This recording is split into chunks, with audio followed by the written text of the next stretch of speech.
If we're doing coaching, counseling, and disciplining correctly, we don't fire people, they fire themselves. We just fill out the paperwork. One of my first bosses in healthcare always told me, our most important job is to bring good people into the organization, and our second most important job is to fix our hiring mistakes. Welcome to Medical Money Matters, the podcast where you can find experts, answers, and resources so that you can achieve mastery over the financial and business aspects of your practice. Hello, everyone. I'm your host, Jill Arena. I began my career in accounting and finance, and I have more than 30 years of experience running medical groups. I own and operate a national healthcare consulting and revenue cycle company, and I am the author of Physician Heal Thy Financial Self. In 2020, I co-founded the Physician Leadership Project, and my passion is to increase financial and business literacy for physicians. Episode 32. When your team performs well and when they don't. The art of coaching, counseling, disciplining, and termination. In several of our past episodes, we've been talking about when an employee is no longer effective for your group. In most cases, most of our team is effective, and they generally fall on a continuum in terms of what they need from management and leadership. Coaching, counseling, disciplining, and finally, if all else fails, termination. In working with team members, most will be at the coaching end of the spectrum, and that's where most people stay for most of the time. They may need occasional coaching or reminders about how things work or what's expected of them, but those can be handled easily and informally. A team member may have many coaching sessions from you or your practice manager over the course of their career. If a team member has been being coached about a specific behavior or performance that is not meeting expectations, and they continue along the same vein, it may become necessary to counsel them. Counseling can also be informal, but I typically recommend that it be more than just a casual conversation. Generally, if someone really needs to step it up and they haven't been getting a clue with the coaching, a conversation behind closed doors can help get them back on the right track. I generally recommend that the person having this counseling conversation make informal notes, but that it wouldn't rise to the level of a formal write-up. These notes can be kept in a file for the manager's reference, but generally don't become a part of the formal human resources record. If, after 2 or 3 counseling conversations, your team member is still falling short of expectations, it's time to move to more formal discipline.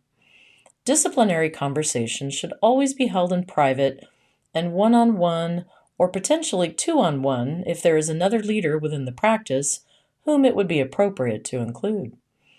These conversations should always be documented, and your team members should be asked to sign the bottom of the form at the end of the conversation, stating that what is written down on the form is what was discussed and that they agree to it. The discussion, both verbally and in writing, should include the fact that there is an expectation that performance or behavior improvement is immediate and sustained. That phrase is important: immediate and sustained.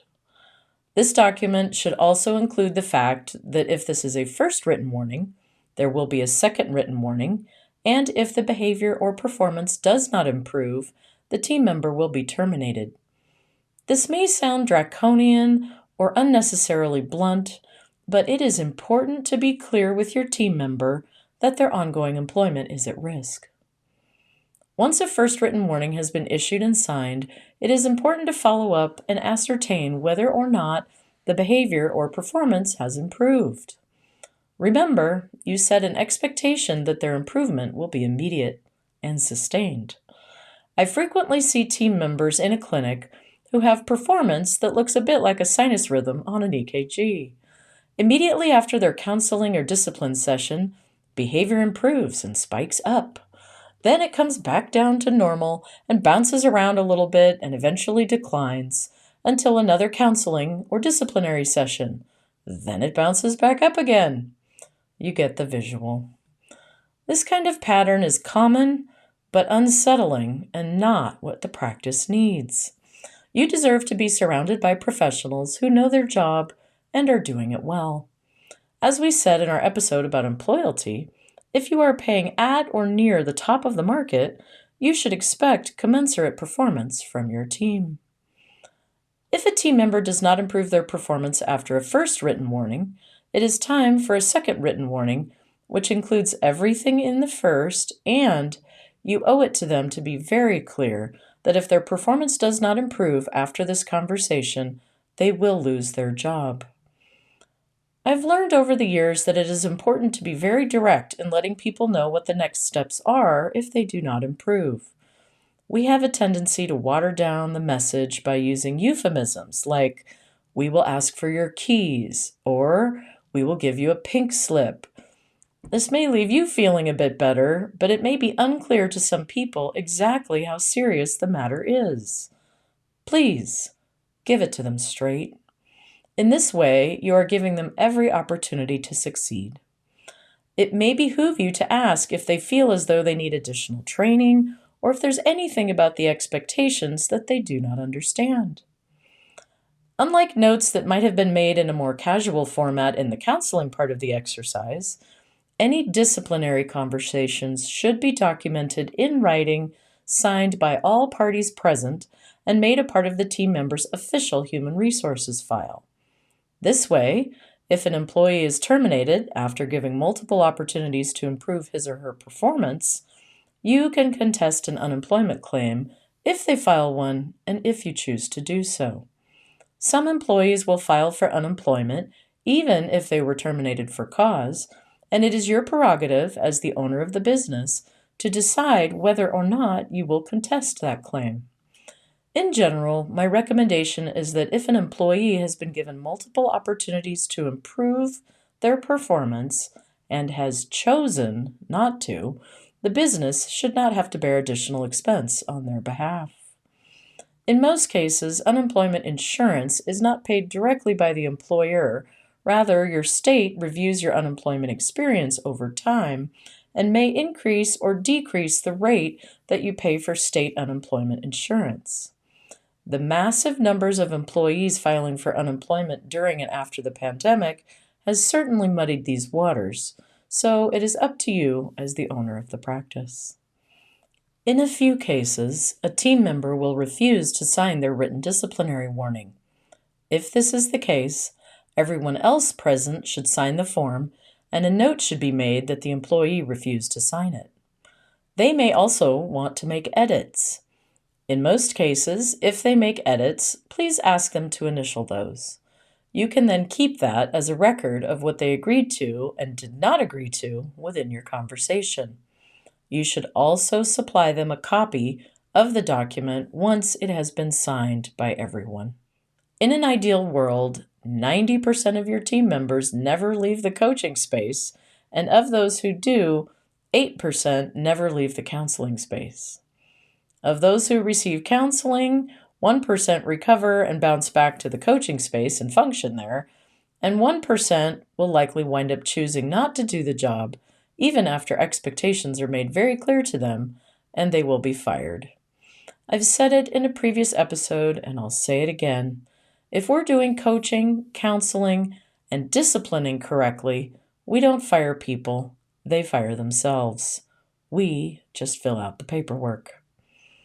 One of my first bosses in healthcare always told me, our most important job is to bring good people into the organization, and our second most important job is to fix our hiring mistakes.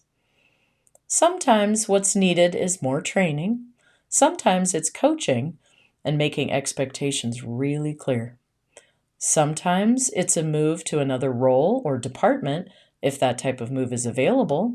And sometimes, when we've exhausted all other avenues, the right answer is to terminate them from their job. At some level, they know it's not working, and if you've been in communication with them through the entire continuum, they won't be surprised. Consider that you are freeing them up to find something that is a better fit for their skills and abilities. And as we've discussed in our episodes about exiting a leader and about severance, it's always a good idea to be as gracious as possible. Join me for our next episode where we'll talk about governance versus management and using a decision or authority matrix.